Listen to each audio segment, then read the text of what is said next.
Hey guys, Clone Guy here, and today I have two replays for you guys featuring the AMX M4 49 MLE, the HMH variant. We pulled this out of a war chest, out of a hero's war chest the other day. Not the other day, it was actually probably almost a month ago. And this is my first ever game in it, and when you have a game this good, because even though you play like a potato, you know a tank is good. And that's what this thing is amazing. This is incredible. I can't believe how good this tank is. The armor, this is the French version of the Tiger II, when the French decided, okay, the Tiger II is the scariest tank in World War II. We gotta make our own. They decided to make this. And the difference between this and the Tiger II is this thing has a little bit less side armor, but a whole lot more frontal armor. Something the Tiger II doesn't have. It's got 190 millimeters of frontal hull armor. Now, this tank only ever existed in blueprints, however, though, so it is a fake tank. But though, you know, the fact that it does exist in blueprints and World of Tanks is able to put it in this game is kind of cool. And I like that about World of Tanks, even though there are tanks that, you know, we never got to see in combat. Like the mouse, though the mouse does exist. There is one of them out there. It never existed in combat, and so that's cool that they're able to bring it into this game and so on and so forth. It's kind of cool, like the E series tanks. Those tanks never saw production, but once again, we get to see them in this game. And that's something I like about World of Tanks. I know a lot of people complain about all the made-up tanks and such, but I personally think it's a cool idea, and I like it. I don't know why so many people complain about it. It's cool. Anyway, as you have seen so far, this tank, nothing has penetrated it yet. And its gun, you have seen, doesn't hit hard. It doesn't hit often. But it does have really good penetration. 232 millimeters of penetration, only 300 alpha though, and the reload's not that great considering it's about the same reload as the T-32 with 20 more alpha, if not even slower than the T-32. I feel like it is. I can definitely get my Tiger II to reload faster than this, and it has 20 more alpha. And the aim time is definitely long, but it makes up for it, as we have mentioned already, in armor, especially when you're top tier like this. It just does not care about anything. Oh, you're pointing your gun at me, whatever, you can shoot me all you want. We're going for the kill! No, we shoot that actually in between. It looked like the turret and the hull. The back turret and the hull of that tank. And the T-32 comes around the corner and harmlessly bounces off with his 105mm gun. I cannot remember if this is before the buff or after the buff. I think this was before the T-32's gun got buffed. I could be wrong. I don't know. But regardless, we're bouncing him, no problem. And we put a shell through his lower plate. We could probably go through his upper plate. Maybe not at this angle. But the 232 pen is more than capable of going through the upper plate, along with the upper plate of a Tiger II, probably about 50% of the time if he's not angled.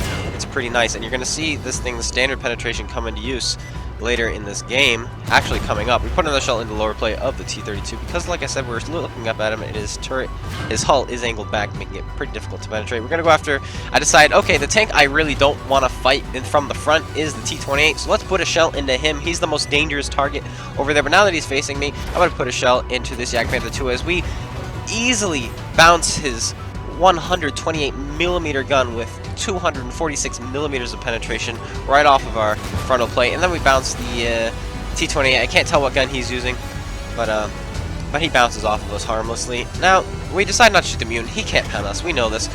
So we're going to go after this T-28. We miss him, unfortunately, there. Trying to aim for his lower plate, the same kind of weak spot that the T-95 has, because the T-95 is pretty much just a T-28 with wider tracks and more added to it. But we're going to be putting a shell, hopefully on target on this T-28 now, aiming up a shot, and like I said, 232 penetration. I figured, you know what, his upper plate's about 200mm, angled back. I think we can go through, and we do. We get a high enough roll on our penetration to go straight through underneath the gun. However, it's probably about a 40% chance with this kind of gun, so we bounce off the next time. But he does go down to the T-34, and we are up to over 4,000 damage blocked and almost 4,000 damage of our own done. And this has been a very fast game. The music that you were listening to barely had time to pause. We've got the Pilsen intro and the Pilsen battle, and there's about 12 seconds of no music. And this music is, what, 3.5 minutes long, almost 4 minutes long, so a very fast game this one's going to be. Put a shell into the object 416. Now, a lot of you guys always ask me, where do I get my music? And I will tell you guys now. I'll put a link in the description below. I get it, wargaming.net. Click on World of Tanks, the PC version, the 1.0. You click on that, and then in the top you go to Media. You click on Media, a tab will scroll down, and then you click on Soundtrack, and that's where I get all my music for my videos, is from that, in case you guys are wondering, because I try to keep this channel copyright free. Though for my live streams, I always have music that copyright my channel, but I don't care about the live streams. But we're hopefully going to put a shell on this guy. Come on, come on. No, he doesn't want to pull forward. He doesn't want to pull back. Are we going to be able to get a shot on him? He can't seem to make up his mind, and we are unable to get the kill on him. And he does go down. Looking at the Tiger, I noticed some marks on him, so I just wanted to see how many he had. He had 2 marks of excellence. And the game is done. And it's a victory, our first game in the AMX M4 49 MLE. 172,000 credits made, 13,000 experience made because it was a ×5. We get the cool head for blocking 10 shots in a row, and a steel wall for blocking over, let's see, 4,950 damage blocked. That's insane for a tier 8 tank. That is really insane. But we only get the first class. What is it going to take to ace this tank? Lucky for you guys, we have just the game. This time we find ourselves in the mid-tier, just barely. There is an M103 and a Conqueror on the enemy team. Other than that, it's mostly 8s and a couple of 7s. So this is a very favorable matchup for this tank once again. Only 1 artillery unit. We are platooned up with Catnip is Great and Grotty Knight.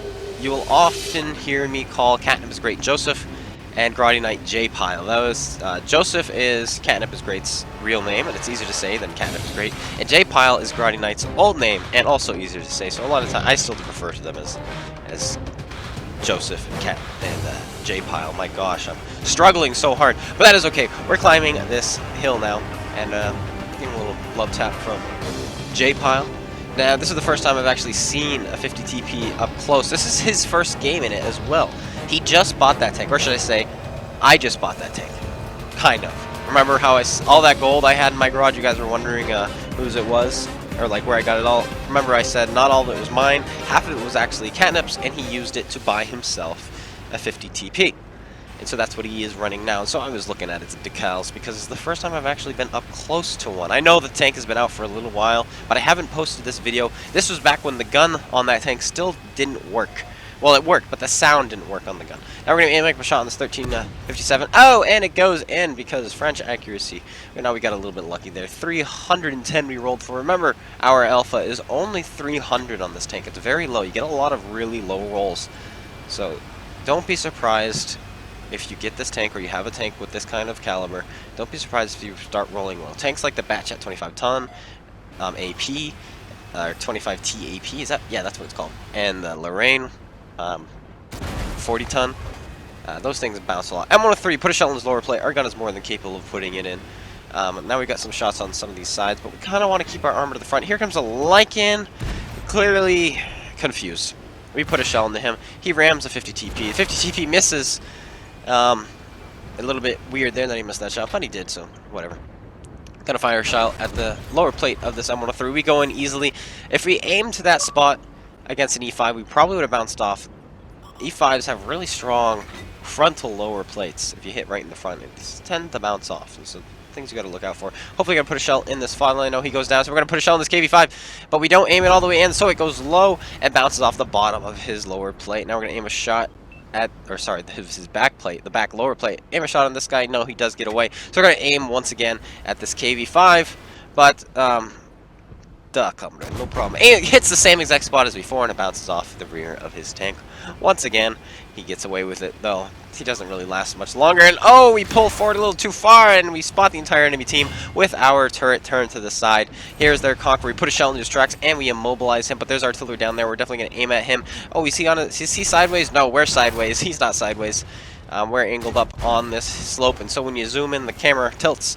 So it only looks like he's on our side, even though, in fact, it's him. Now we're putting another shell, hopefully, in his tracks. Yes, we are able to. Right before he pulls behind, we put in the shell in his tracks, immobilizing him. One of the biggest things you can do in this game, especially if you don't have a gun that can penetrate, guys. If you're in a stock tank and you don't know what you can do, like you're in a stock Tiger 2, you're fighting all these 10s and 9s. Aim for tracks. That helps the team so much. Aim for tracks. Get close to combat. The closer you're to combat, the more XP you're going to get. And you're going to see that here. We don't do as much damage here. We don't block as much damage here. But you're going to see we do, in fact, ace the tank and get an insane amount of base XP, considering we didn't get as much in the game before. And I'm explaining to you exactly why. It's because we're so close to the enemy. We get XP for every shot these guys fire, just because we're close to them. Even if they're not shooting at us, we're getting XP just because we're in close proximity to them every time they fire. We're getting XP. He misses us, but we get XP just because he fired close to our tank. You get XP for being close to an enemy tank that is firing its gun. We get XP for that right there. He bounced off of us. You don't get XP for bounces. That doesn't add up. It's only the fact that he fired near our tank that we get XP. We're going to finish him off and then turn our attention towards the Conqueror, but the Conqueror goes down to the VK 1001P. Now we're going to aim our attention to the last tank, the ISM, and this tank, I believe, is 70 tons. So, yeah, this thing can wall up a tank if you ram, so we're going to try to ram this guy. Though we're not going too fast. Coming around the corner, he's stock. We put a shell right through his upper plate because he only has 130 millimeters. Ram him for almost 200 damage, but now we can't get our gun down on his upper plate, so we're only going to put it through his cupola because he is stock, and we're able to finish him off and take down this game. No problem. We only bounced 1,200 damage this time, but it is still going to be an ace tanker. Once again, because we were in close proximity. We may not have done as much damage as the game before, or blocked as much, or got a steel wall like the game we did before, but you're going to see we do get an insane amount of base experience points. We make 179,000 credits, get the ace tanker for only 4,400 damage. We don't get a steel wall, but look at that, over 2,000 base experience points just because we were close to the enemy the entire game. That last engagement, especially against the Conqueror and all those other tanks that we spotted around the corner, is why we got so much. So guys, if you're grinding a stock tank and you don't know how to get a lot of XP, get close to the fight and just shoot tracks if you have to. And that's the best way to get experience points. Anyway, guys, I hope you guys all enjoyed. If you did, slap that like button, comment, and subscribe. Make sure you go check out GotADingy's YouTube channel and Space Bandit's YouTube channel. Links in the description below. And make sure you join myself and Spartan Elite on Saturday the 22nd. We don't have a time yet, probably sometime in the morning. We are going to be streaming together again. And that's it. That's the news coming up. Take care, guys, and peace out.